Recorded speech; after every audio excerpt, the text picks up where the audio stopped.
So this episode, we're talking about a difficult but very important topic. What happens to your life and your finances when the unthinkable happens and you lose a partner or spouse? Most of us assume that if we're married or in a long-term partnership, things will just work out if one of us dies. But that might not always be the case. Today's story is about love and sudden loss and what happens when someone dies without a will. It's a deeply personal conversation, but it's also an important cautionary tale. That's today on Money and a Good Life.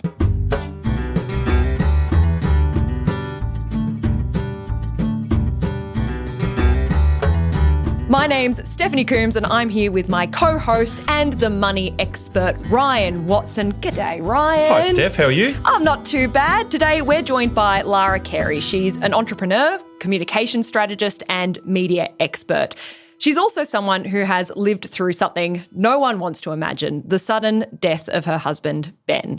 Ben was a lawyer and a businessman, but even with that background, he died without a legally binding will. This left Lahra and their 3 children facing complex and unexpected financial challenges. Lahra, welcome to the show. Thanks for having me. Well, first of all, let's talk about Ben. What kind of guy was he? Well, and it's on his grave, actually. He was, the way everyone describes him, larger than life. One of those guys that would walk into a room, booming voice, loud to live with, but also quite quirky. So the guy who wore the loud floral shirts and the checks and just owned himself completely and just made friends wherever he went. He'd get in an Uber and he'd be friends with the driver by the time we got to the airport. Just a really very ethically strong, very loving, but kind of also, and the way people explain people after, they pass away is always, all of the great attributes, but he was also always late. And he also... He sounds like my kind of guy. Well, annoying in that way to live with as well. But yeah, it was an extraordinary, his funeral attracted hundreds of people. And even today, 8 years on, I still get stopped in the street by people who'll tell me a story that they remember. We do a celebration of life for him every year. And the people that come, it's increased in the 8 years since he's been gone, with more people still remembering him and telling stories. And I think that's a real testament to someone's life. And extraordinary that you get stopped in the street, Lahra, and people will tell us extraordinary. Yeah. It's always like it's such a nice thing when you get joined together by other people who knew someone when you lose them, and you get those amazing stories and you hear another side of the person after, like the legend and the complexity of that human still sort of unfolds to you later on. It's kind of beautiful in a way. I ask people to write stories and emails, and I've actually got them to sort of compile into. And there was one person who actually shared an office with him for a while and wrote about all the things that were really irritating as well. And one of my girlfriends said, "That's awful. How can someone do that?" But it was like, actually, and particularly for my kids who didn't know him as adults, it's really important to have the whole person. I really like that balanced approach. Like you said, it gives the whole person, right? Yeah. And also that's the funny stuff as well. Like you don't, like that's what actually makes a human is the annoying stuff too. And that's always delivered with love, I think. Oh, definitely. I mean, the quirkies, when he hired a tank, an army tank to arrive to our wedding, and those sort of stories that haven't disappeared. And, it's like he truly was, sorry, different. Steph. Lahra, can we ask a little bit more about the tank? And I've got to say, I didn't know about it until after because the you whole said thing no? On the way from where it was warehoused to the wedding, actually there was some kind of fire that broke out underneath, and so it had to be left in Brighton on the side of the road. And he turned up to the wedding and there was this whole story, and it was like, I can't believe you would have upstaged me like that. And then even the story upstaged me. I was like, I'm the bride. That's what he was like. He just, hey, why don't I arrive at an army tank? Oh, that's very cool. And now Ben's death was a tragic accident and it was unexpected. Can you tell us a little bit about his death? Yeah, so he loved paragliding and he had a paragliding license. I bought him a lesson and he then he loved it so much that he then ended up getting his license. And so he wasn't incredibly experienced, but he had done it enough. It wasn't a worry, not for him, not for me. It was the end of the summer holidays and we had a beach house down on the Great Ocean Road in Victoria, and it was the last day before I went back to work and he planned to have a fly.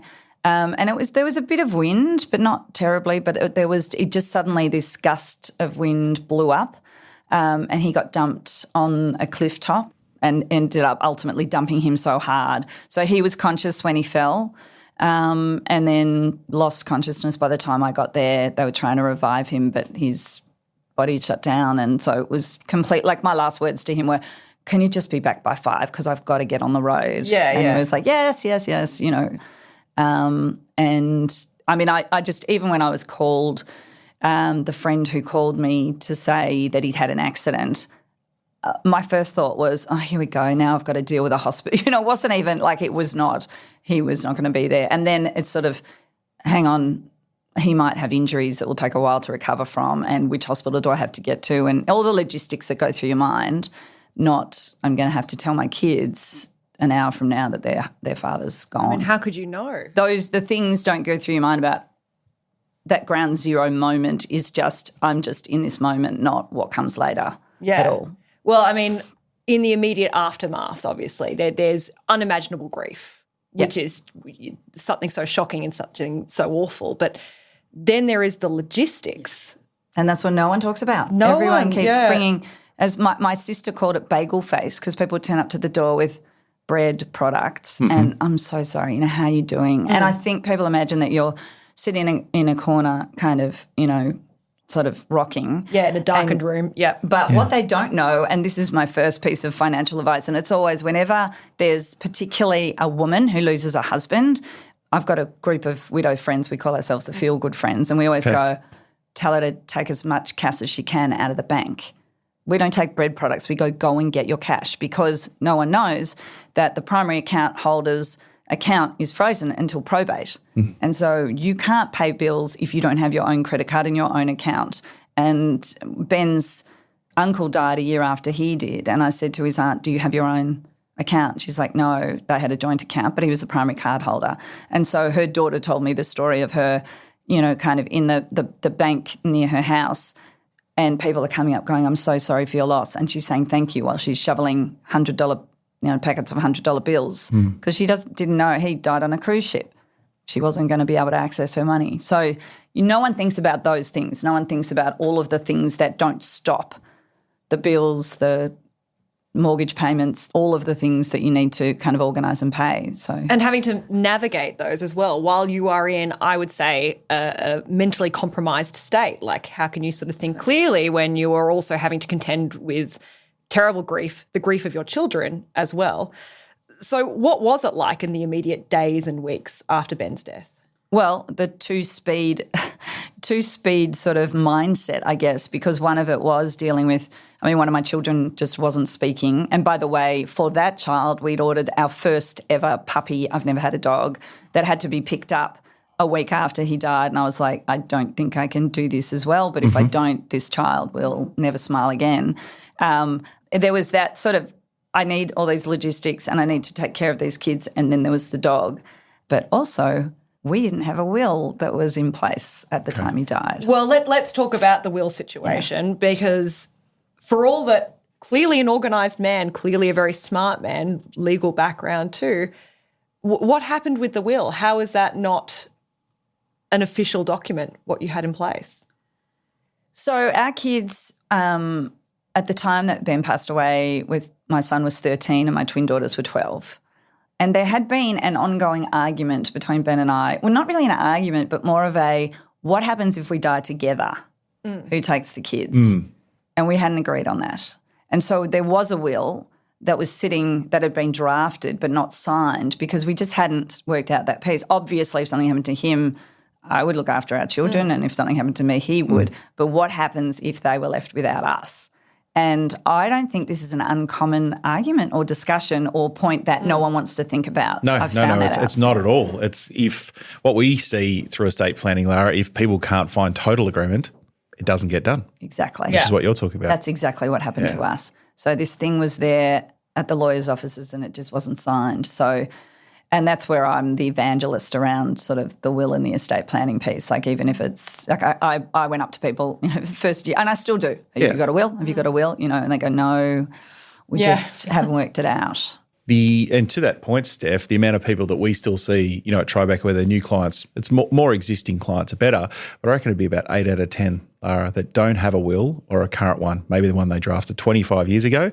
And since then, they've set up company structures or they've got blended families, things like that. They're just so not complicated current. and it would just cause a tremendous nightmare Exactly. for their family if it goes. It would. There's an interesting piece here with the estate planners that we work with. I really challenge them around what ongoing service looks like to them because often they find it's a brief, they produce a will, and then it's incumbent upon the client to come back. Whereas if they had some sort of ongoing service, we know in life there's generally a significant life event every 36 months, birth, death, marriage, divorce. Yeah. So the opportunity, and I mean that in the best way possible, the opportunity for estate planners, legal professionals to stay involved in their clients' lives to keep this present. Yeah. That's what we don't see enough of. Yeah. Well, and the consequences are very bad when you don't. So you didn't have a functioning will. What did that then mean for you? A whole lot of pain at a time when I didn't need a whole lot more pain. Yeah. I mean, one of the things that Ben had cleverly done, because we both owned our own businesses, so we just finished, we'd bought a house and renovated it. We'd moved in 4 months before he passed away, and that house was structured as tenants in common. Now, this particular legislation, which, by the way, I knew nothing about, and I don't think he did, has, I think, since then been changed and the laws were going through, but it's an old thing dating back to colonial times where my children then, because of the absence of a will, kind of inherited 2/3 of his third of the house, which had unintended consequences for their lives had that been in play, because then they wouldn't be entitled to any first home buyers grants. They would have had to pay capital gains tax, or there would have been taxes to pay when I sold it. A whole lot of things I didn't want them to deal with. And so I'm kind of like going to lawyers going, well, can we fix this? Yes, but you have to sue your children to undo this, and they need to be represented. And I'm that type of mother that does involve my kids in lots of discussions and things. And so they're going, can't we just tell the judge that we want you to have it? You know? So anyway, but can't they? Well, I mean, yes, if it got to that, except that then my lawyers kind of they said, look, we'll find someone who can represent them. And this guy that I'd never met, who was an idiot because he didn't understand why I was trying to do what I was trying to do, he's kind of negotiating and going, well, there needs to be something in it for them. And I'm like, what, they get everything from me? Steph, like this is exactly. This is literally the last thing you would want to happen once you've been through this significant life event. This is literally the last thing. This is honestly, I can't imagine it. This must have been tremendously awful. Yeah. And look, there are people I've met with worse situations, but it was pretty awful. And I remember a low point of it being in the supermarket and I was in the cereal aisle when I got the call from my lawyer going, look, he says there needs to be something in it for the kids. And I just burst into tears and went,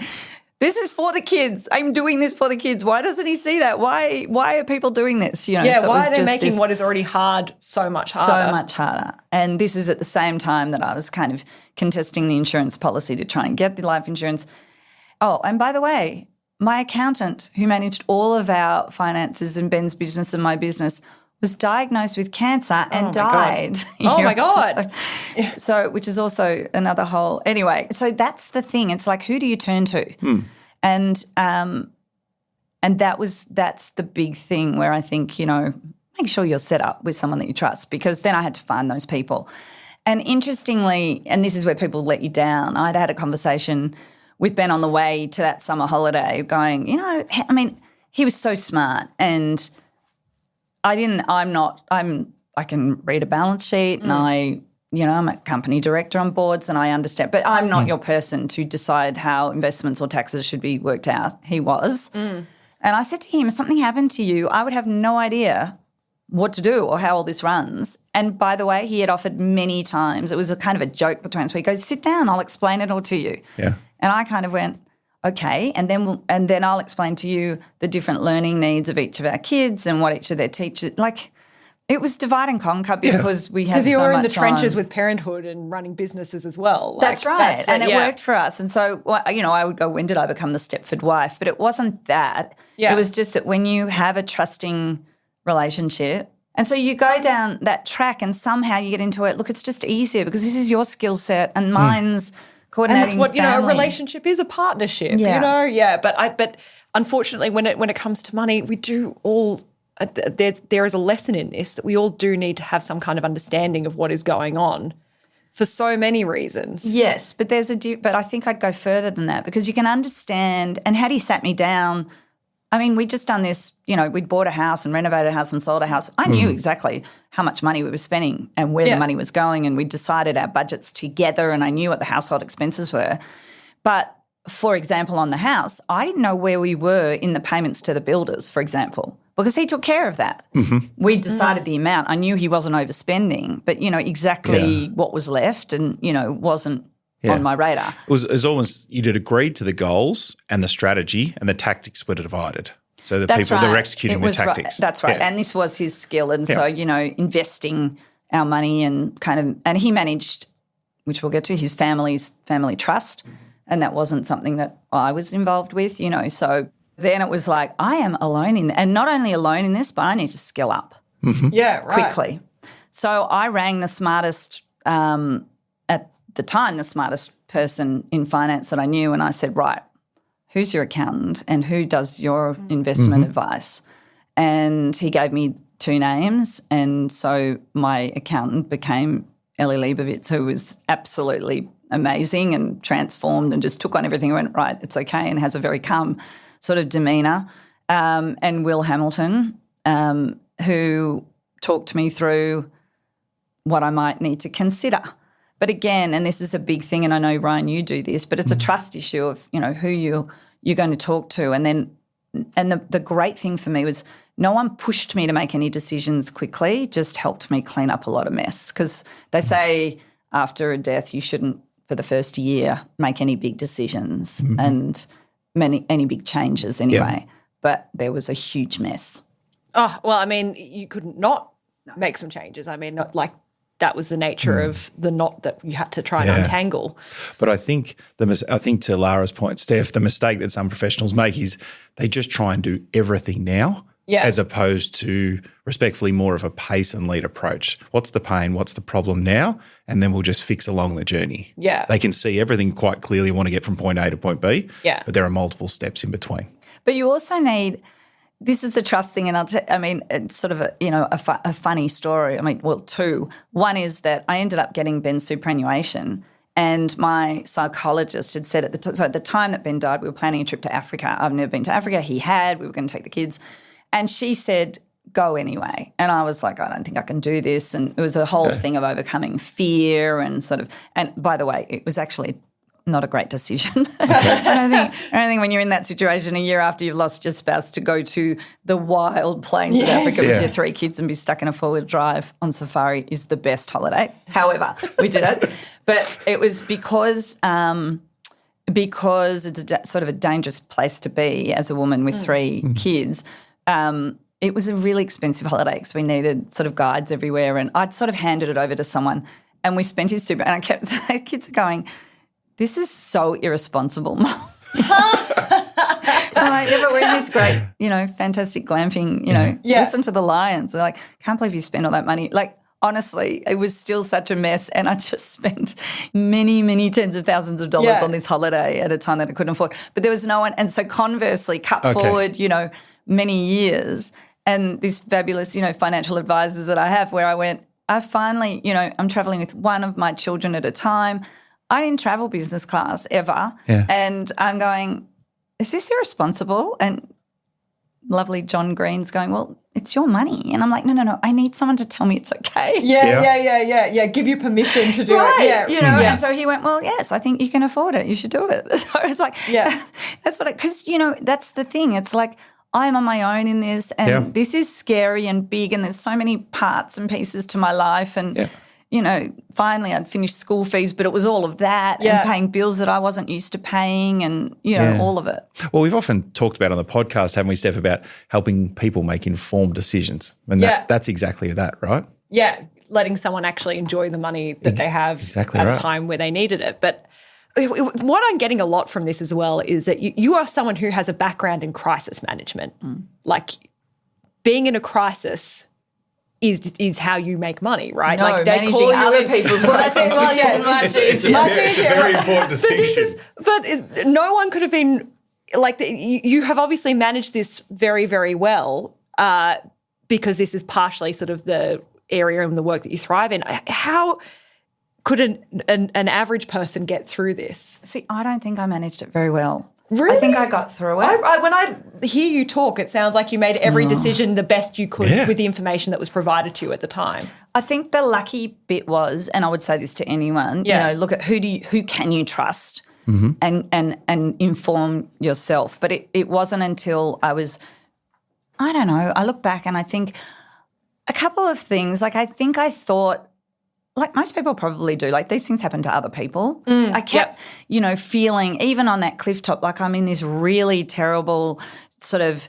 episode of Broadchurch with police asking me questions at the tests, how long have we been married, how old is he, and, going, hang on, I've got to know the answers. So, all the way along it felt like this really terrible sort of mini series of things that I just was failing the test on, and I didn't feel like I had a handle on anything. And I felt also, and it's interesting because my friend who went through this terrible situation in her marriage, who actually was a lecturer in financial management, Right, and she explains this feeling, which I relate to, it's kind of humiliation. Like, why am I, I'm smart and I run a business and I don't know the answers to these questions. I don't know, how much tax is going to be owed this year, and I don't know where to find the money, and I don't know what I'm entitled to or not entitled and how to run it. And so now, but not then.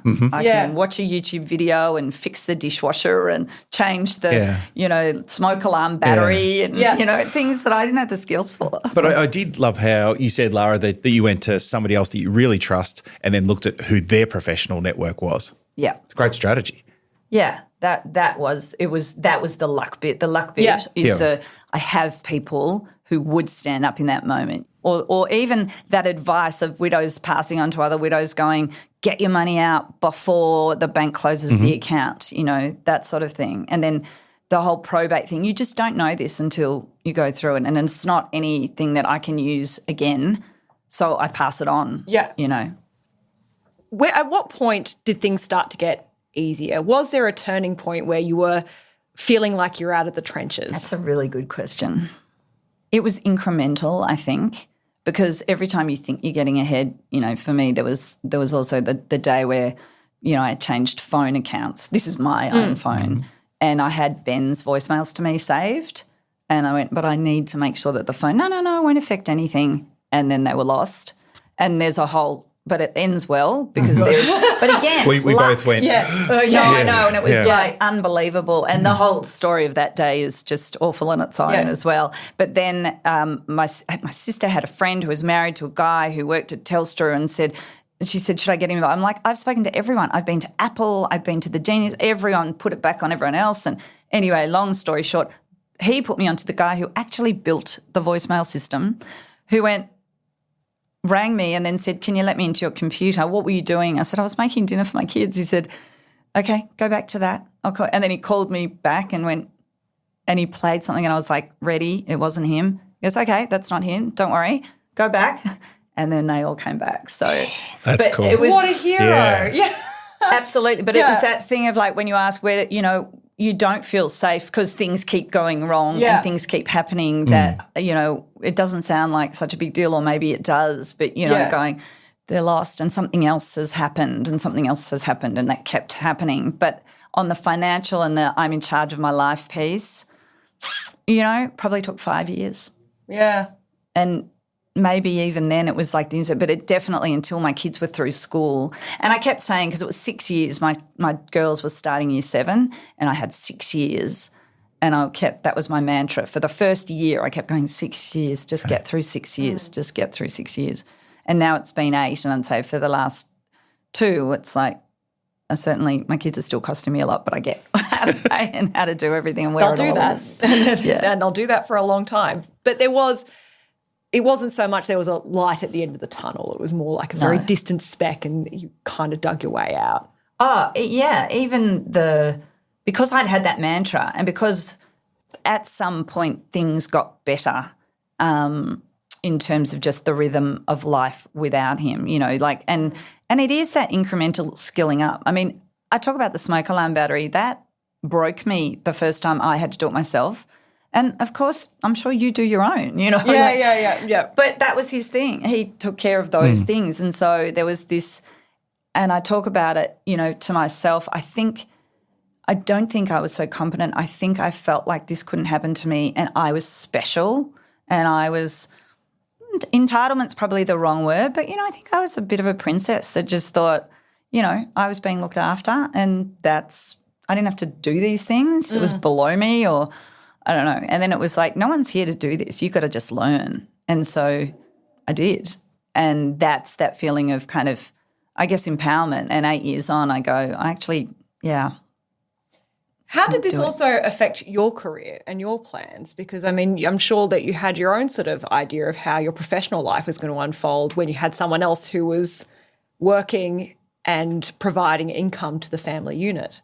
Yeah, and I think that's where I was really lucky in terms of having my own business because in that way I went, okay, I can keep doing this. So career-wise, I had other ambitions, which Ben had encouraged me in. So it was kind of like I said, I was almost at the end of doing a female leadership course, which I was loving. And I'd said to him, I love what I do, but I've done it a lot and I'm not learning new skills. I really enjoy it, but I'm where I am. Yeah.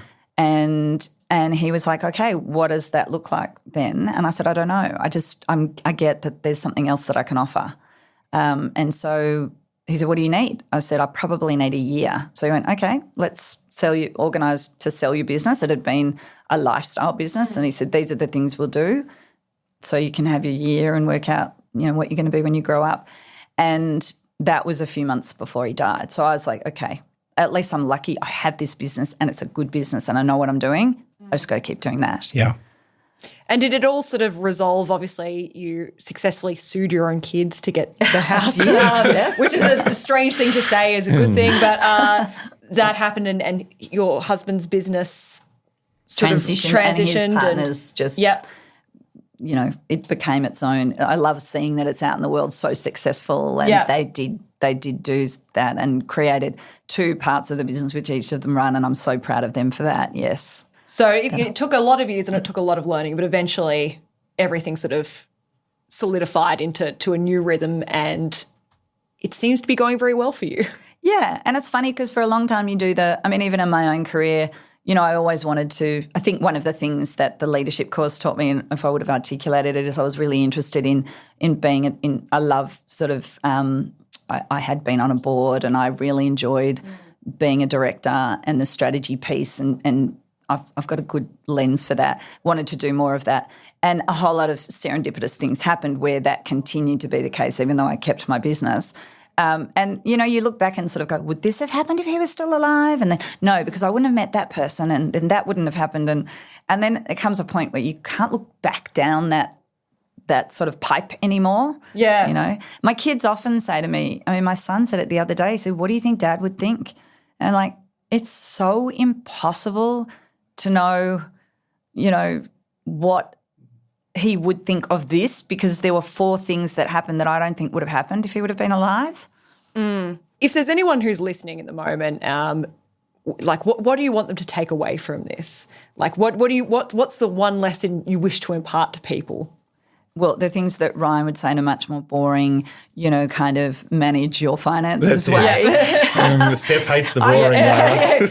Well, I'm just here as the cautionary tale or the it could have been different. And they're the things, get a will. Make sure you have a will. Have people that you trust who can step in and advise, who know where all the pieces are and who can go, okay, now we can move the pieces around and we know you and we know what your stage of life is.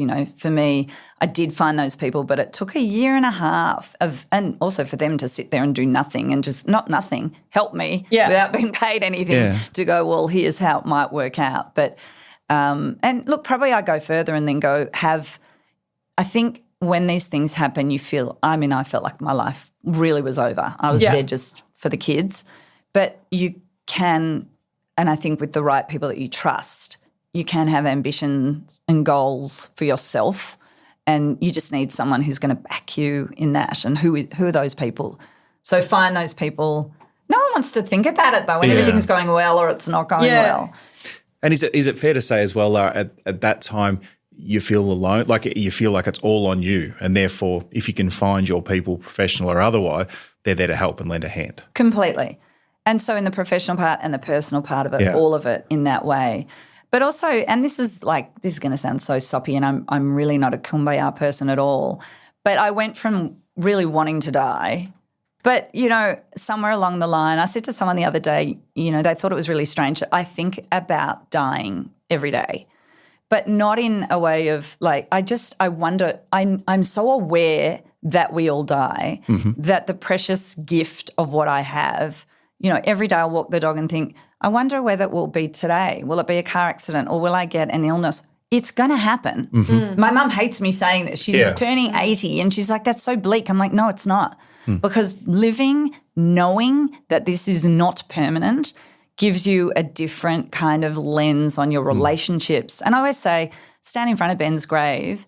He loved what he did. He loved his work. He loved his family. He loved his friends. He was the exemplar of just living every single piece of his life. Would he want more? Absolutely.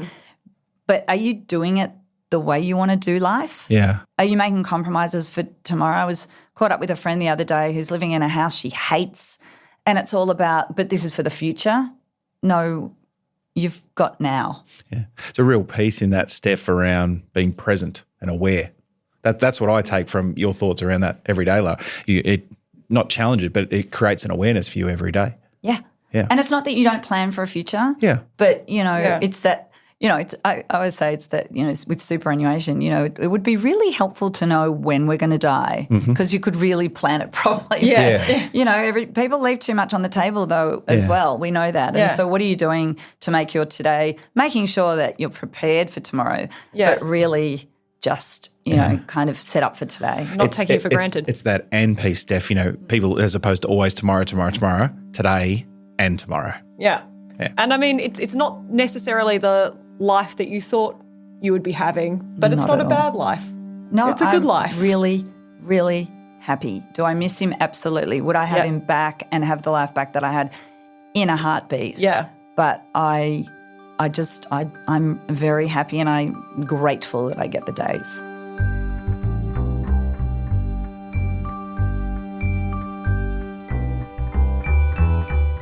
Lahra, thank you so much for sharing your story. I really do appreciate it. That was beautifully told, and you were very generous with this. Thank you. Thank you, Lahra. Thanks. If you got value from this conversation, do make sure you follow Money and a Good Life wherever you're listening now so you don't miss an episode. We'll see you next time.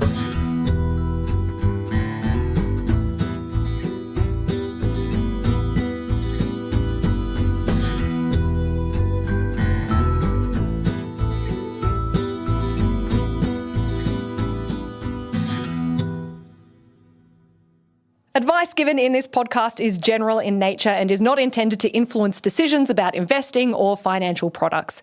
Our listeners should always seek their own professional advice that considers their own personal circumstances before making any financial decisions.